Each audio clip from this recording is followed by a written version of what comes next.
I want you to think about Peter Parker for a second. Mm. Like, really just map out his life in your head based on the comics. Oh, that is a wild timeline to try and track. Right. I mean, he graduated from high school during the Vietnam War. Then he's carrying a beeper around in the 1990s. Yeah, and today he's, probably doom scrolling on TikTok like the rest of us. Exactly. And yet, despite living through, like, 6 decades of real-world history, he is somehow permanently 28 years old. It makes absolutely no logical sense when you first look at it. None at all. But it is the secret engine behind one of the most successful cultural mythologies in human history. It really is a paradox. Because when you look at most intellectual properties, or really most serialized stories, they have a very natural lifespan. Yeah, they peak, they fade out, they just become nostalgia eventually. Exactly. But this particular universe didn't just survive its own aging process. It actively expanded, it consumed and adapted to, like, every single era it passed through. And that is our mission for this deep dive. We are pulling back the curtain on the Marvel Universe. And we have a lot of ground to cover today. Oh, a massive stack of sources. We've got these gritty, real-world comic history timelines. We're looking at academic periodization papers. Which are surprisingly fascinating, by the way. Super fascinating. And we are even digging into the cosmic, like, in-universe origins of the multiverse itself. Yeah. Because we want to figure out exactly how this sprawling mythology was built. And who actually did the heavy lifting to build it. Right, and the incredibly clever narrative mechanics they invented to just keep it alive today. Yeah. So, okay, let's unpack this. Yeah. To understand the cosmos, I feel like we really have to start on the ground floor. Yeah, we have to look at the real-world foundation first. Exactly. So where does the modern Marvel Universe actually begin in the real world? Well, to find ground zero, you really have to look at November 1961. Okay, setting the scene. Right. And at that time, Marvel, which was actually formerly known as Atlas Comics, was on life support. They were struggling. But it's barely hanging on. Basically, yeah. The publisher at the time, Martin Goodman, saw that their direct rival, DC Comics, was just printing money. They were having massive success with the Justice League. So he wants a piece of that pie. Obviously. So Goodman gives his main writer and editor, Stan Lee, this very simple, very corporate mandate. He says, create a superhero team to rival them. I always love this specific part of the history because Stan Lee was he was actually on the verge of quitting the comics industry altogether right at that point. He was entirely burned out. Yeah, he was just tired of writing these formulaic Monster of the Week books. So instead of just making a carbon copy of the Justice League to please his boss, he figured, he had nothing to lose. Right. He was already packing his bags anyway. Exactly. Yeah. So he decided to just write a story he would actually want to read himself. He teamed up with the artist Jack Kirby, and together they put out Fantastic Four #1. And it completely broke the mold. I mean, completely. It really did. Because up until that November, superheroes were generally these, flawless, godlike figures. Yeah, the Superman archetype. Right. They lived in these shiny, fictional cities like Metropolis or Gotham, and they always did the right thing. But Lee and Kirby created a template that was entirely foreign to the medium at the time. Well, for one, the Fantastic Four didn't even wear superhero costumes at first. No, they didn't. And they lived in a real place, New York City, not a fake metropolitan stand-in. And most importantly, they bickered. Oh, constantly. They argued like a messy, real-world, highly dysfunctional family. Which made them human. It made them relatable. But, to understand how this universe grew so massively and so quickly after that initial hit, we really need to dig into how these comics were actually manufactured. Yeah, the sources highlight something called the Marvel method. And I have to admit, when I first read about this, I could not believe it actually worked on a monthly deadline. It sounds like a recipe for disaster on paper. It really does. So Stan Lee was writing almost every single book they published. To save time, he would just hand the artist a very brief, rough plot outline, like literally just a few sentences sometimes. Right, just a basic concept. Yeah, and then the artist would go off and draw the entire issue, completely pacing out the story visually on their own.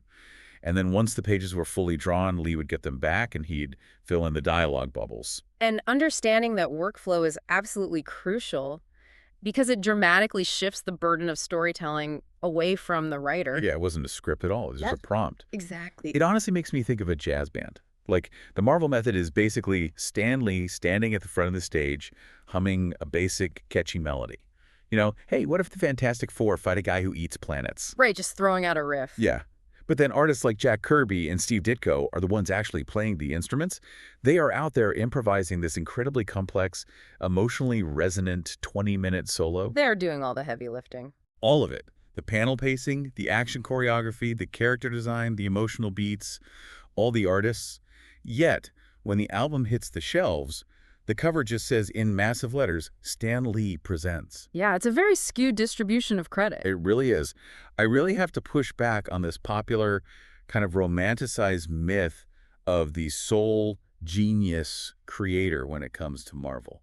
It was a deeply collaborative process, but the credit and the spotlight were heavily, heavily skewed towards Lee. What's fascinating here is how that exact collaborative friction, that pushing and pulling between Lee's bombastic, highly theatrical dialogue and the artist's heavy narrative lifting, actually gave Marvel its unique, incredibly dynamic identity. The clash of styles actually worked in their favor. Exactly. Kirby's cinematic pacing and Ditko's weird, sort of surrealist character designs clash perfectly with Lee's soap opera writing style. And just look at the output. Jack Kirby co-created the Fantastic Four, Thor, the Hulk, the Avengers. And Steve Ditko co-created Spider-Man and Doctor Strange. They weren't just drawing.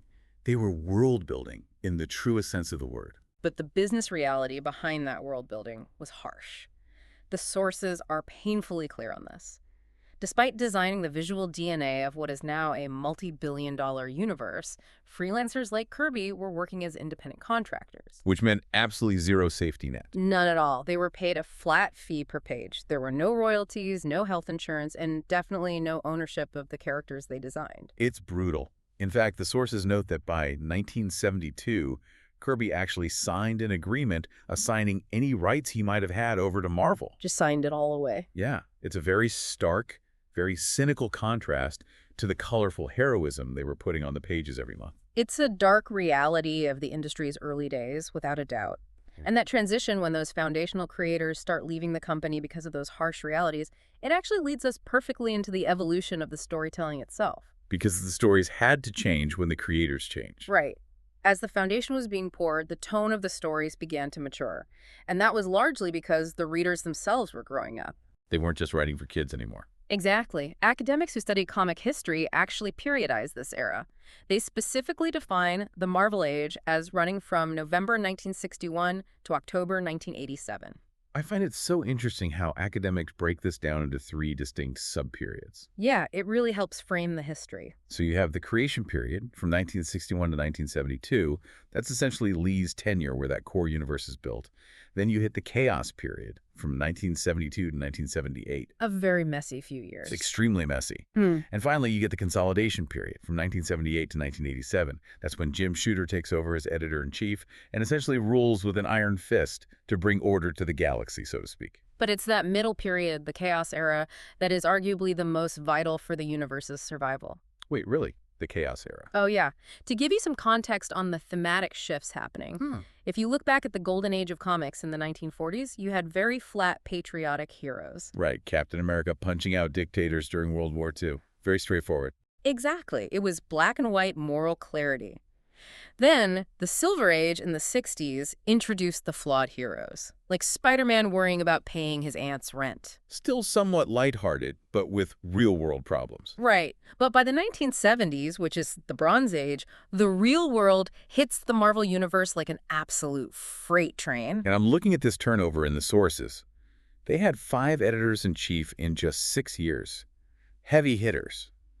Like the literal architects of the universe, Ditko and Kirby had walked out the door. The brain drain was immense. It really was. So my question is, how does a publisher even survive that chaos era when their foundational architects, Kirby and Ditko, just walk out the door? You'd think the whole house of cards collapses, or at best, the new guys just lazily try to copy what Kirby did until the audience gets bored. You would think so, yeah.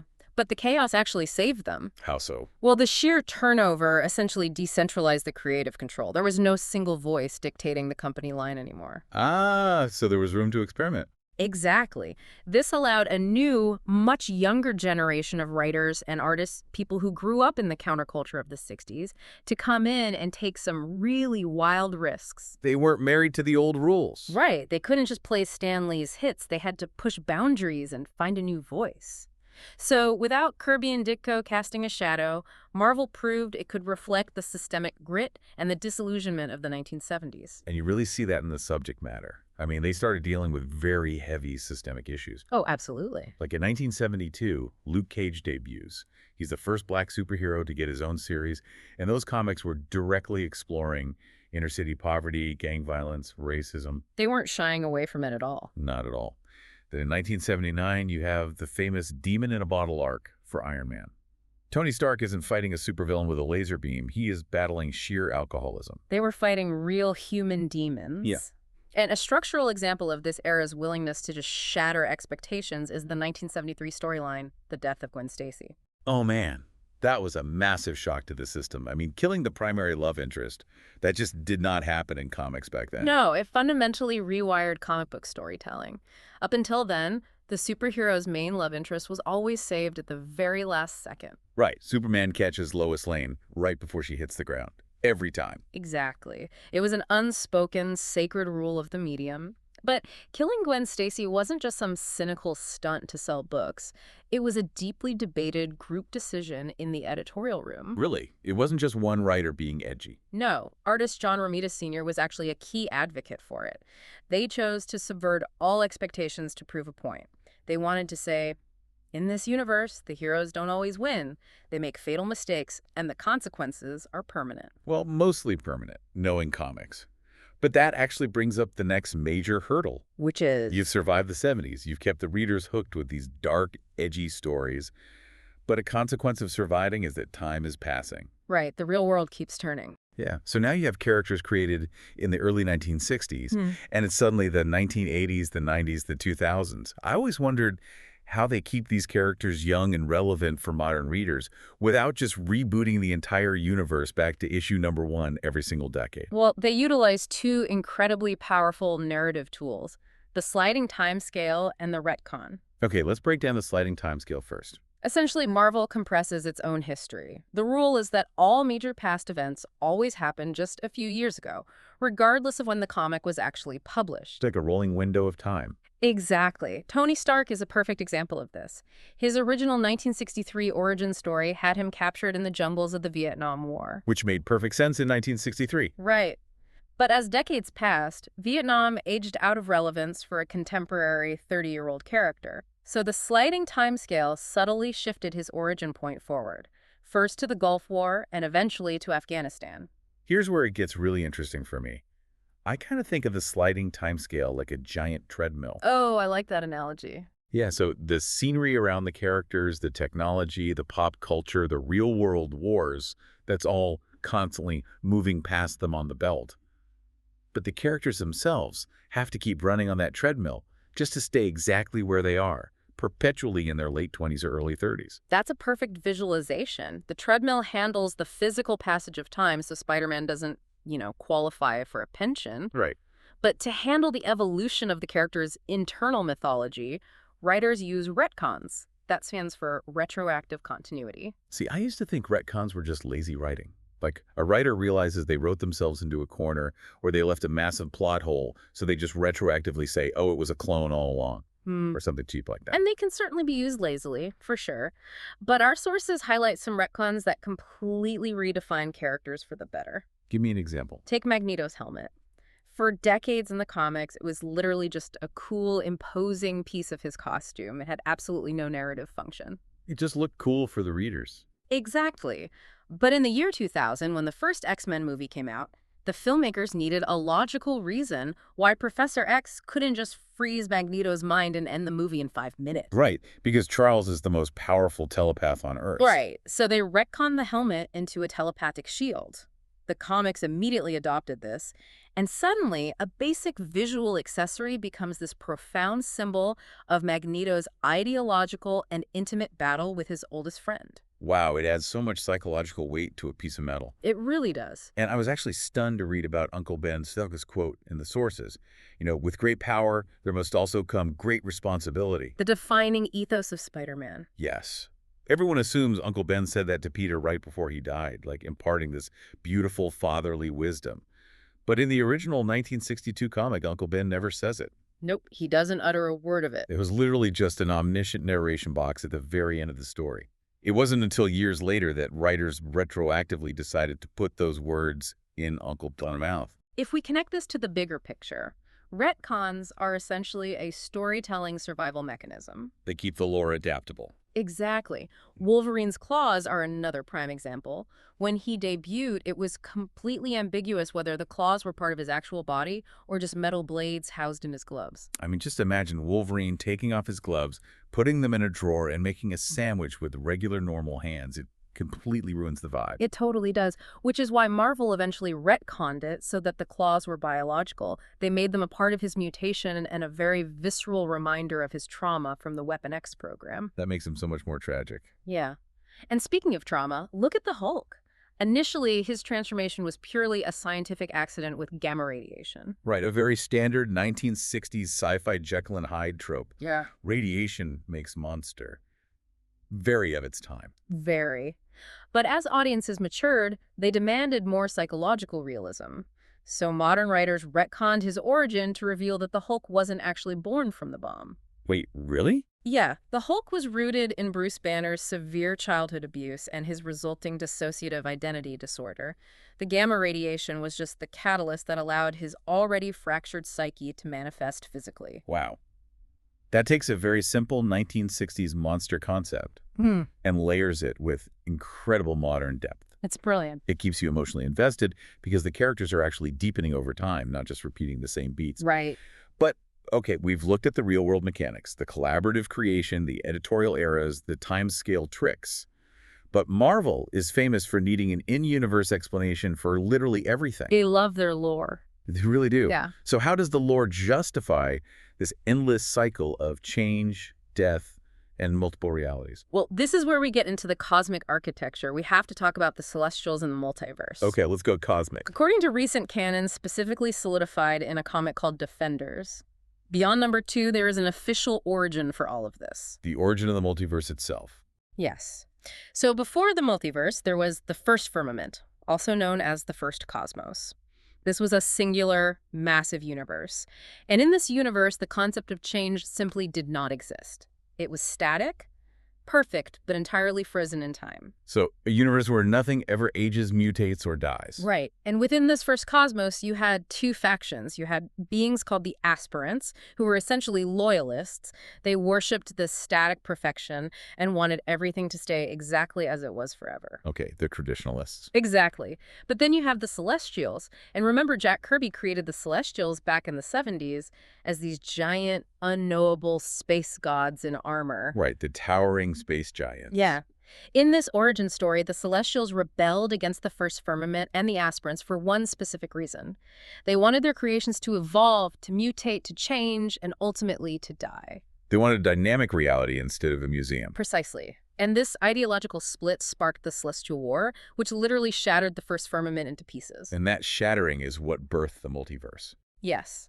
That birthed the second cosmos, which is the multiverse, a place of infinite possibilities, of endless branching what-ifs. But, this raises an important question, especially when you look at the subtext. What's that? Well, the Celestials are these giant, powerful beings who fight a cosmic war to ensure that their universe is allowed to change, evolve, and grow, right? Yeah.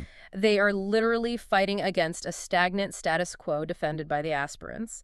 It perfectly mirrors the real-world writers and artists, people like Kirby himself, who constantly have to break and remake Marvel's rules to keep the stories fresh. Oh my God, you're right. The Celestials are essentially the in-universe avatars of the creative process, while the aspirants represent rigid editorial mandates or even toxic fandoms that refuse to let characters grow and change. That is wild to think about.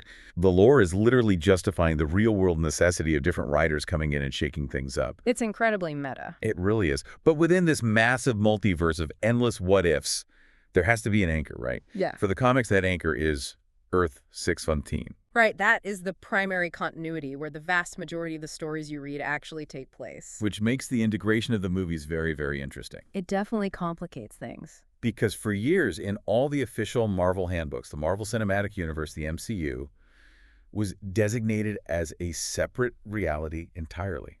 It was Earth 1T9999. Which kept everything neat and tidy. It existed alongside the comics in the wider multiverse, but it was its own distinct thing.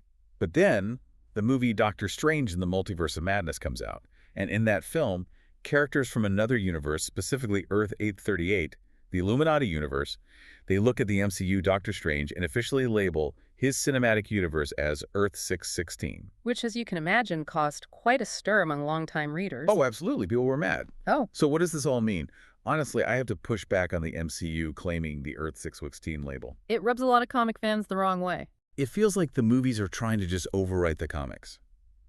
Taking the 616 name for the cinematic universe feels like a massive corporate developer buying a beloved historical landmark, tearing it to the ground, and building a luxury condo with the exact same name just for the brand recognition. That is a very pointed analogy, but it works. It just muddies the waters. The comics are 616, the movie should be 9999999.